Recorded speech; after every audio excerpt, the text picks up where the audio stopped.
انداز دیکھیے، ارشاد فرمایا والعصر، رب فرماتا ہے مجھے زمانے کی قسم ہو۔ اللہ کو بھی قسم اٹھانے کی ضرورت ہے، مالک کریم کو بھی کیا حاجت ہے کہ وہ قسم اٹھائے،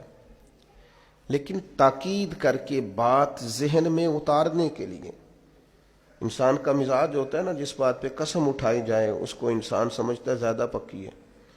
تو طبع انسانی کے مطابق بات کی، فرمایا والعصر، زمانے کی قسم ہو۔ انسان کو پیدا کرنے والا رب قسم اٹھا کے انسان کی ایک بات کرتا ہے، والعصر، مجھے قسم ہو زمانے کی، ان الانسان لفی خسر،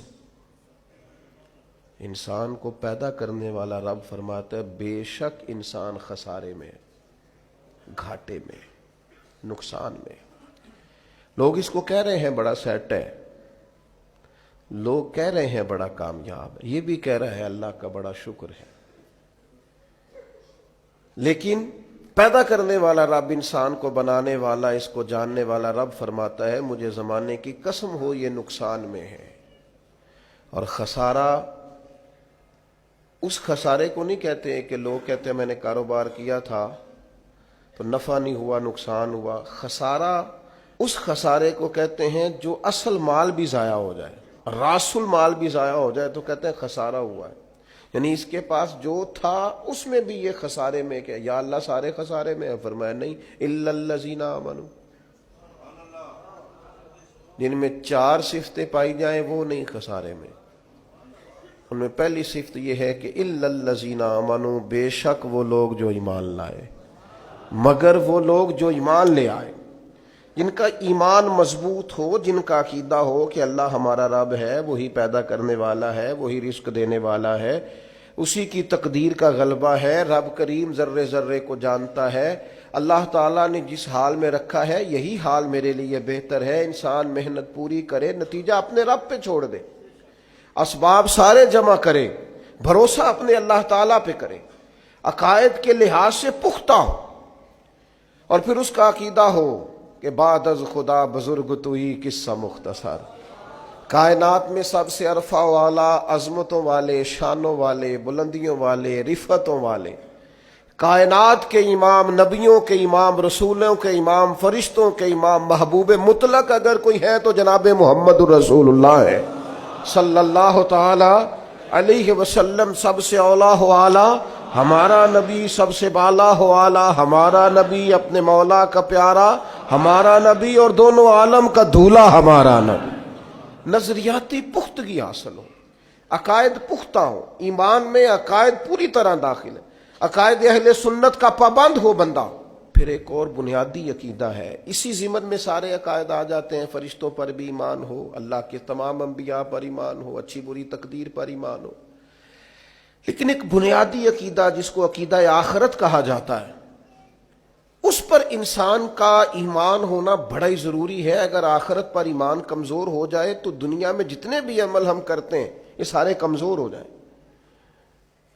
یہ جو لوگ ڈپریشن میں، ٹینشن میں، انزائٹی میں چلے جاتے ہیں اور ایک بات بار بار کرتے ہیں کہ میرے ہی ساتھ ایسا کیوں ہوتا ہے، آخر بڑی ہی کوشش کے بعد میں ہی ناکام کیوں رہ گیا، تو انہیں بتایا جائے گا کہ کامیابی پتہ کیا ہے؟ لا یستوی اصحاب النار و اصحاب الجنہ، اصحاب الجنت هم الفائزون،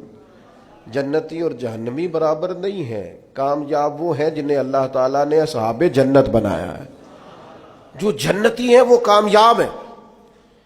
جس کو اپنی آخرت کے تعلق سے اللہ تعالیٰ نے فکر سلیم دی ہے، راہ ہدایت دی ہے، اعمال حسنہ پر استقامت دی، اور وہ سمجھتا ہے کہ میں محنت اپنی آخرت کو ٹھیک کرنے کے لیے کر رہا ہوں، جد و جہد میری اپنی قبر کے لیے، حشر کے لیے، آخرت کے لیے۔ آخرت پر جس بندے کی توجہ ہے وہ بندہ کامیاب ہے۔ اس لیے دنیا میں اگر دنیاوی طور پر کوئی ناکامی آ بھی جائے تو کوئی اتنی بڑی ناکامی نہیں ہے، اس لیے کہ اصل کامیابی آخرت کی کامیابی۔ تو عقائد مضبوط ہوں، اور پھر عقائد اہل سنت کی پابندی اس کے پاس موجود ہو، نہ رفض کی طرف اس کا رجحان ہو، نہ خارجیت کی طرف اس کا رجحان ہو، اس کے نظریات ستھرے ہوں، اجلے ہوں، خوبصورت ہوں، وہ رسول پاک کی ذات گرامی کی پوری غلامی کرنے والا وہ شخص، تو اس کے نظریات اعلیٰ ہوں۔ تو فرمایا کہ انسان خسارے میں ہے الا الذین آمنوا، مگر وہ لوگ جو ایمان لائے، وعملوا الصالحات، اور جنہوں نے نیک اعمال کیا۔ اور یہاں بات ختم نہیں ہوئی، دو صفتیں اور بھی پیدا کریں۔ یہ دو باتیں ان کی اپنی ذات تک تھیں، آمنوا وعملوا الصالحات، یہ دو باتیں ان کے اپنے لیے تھی۔ اب وہ سوسائٹی کو کیا دیں؟ دو کام معاشرے کے لیے بھی کریں، وتواصوا بالحق، حق بات کی نصیحت کریں وہ معاشرے میں، خیر کی بات کی نصیحت کریں، وائرل باتیں نہ کریں کہ آج کل یہ موضوع چل رہا ہے تو ذرا میں اس پر بولوں گا تو کچھ ویوز میرے بھی بڑھ جائیں گے، وائرل باتیں نہیں کریں۔ وہ وتواصوا بالحق، وہ حق بات کی نصیحت کریں، کلمہ حق کہیں اور حکمت کے ساتھ کہیں، ادعو الی سبیل ربک بالحکمہ، دانائی کے ساتھ کہیں، لوگوں کو سمجھانے کی نیت سے کہیں، کلمہ حق ان کی زبان پر آئے۔ اور میرے نبی پاک علیہ السلام نے فرمایا سب سے افضل جہاد ظالم بادشاہ کے سامنے کلمہ حق کہنا ہے۔ آپ حق کے ساتھ کھڑے ہوں، پھر آپ لوگوں کو امر بالمعروف کریں، پھر نہی عن المنکر کہیں،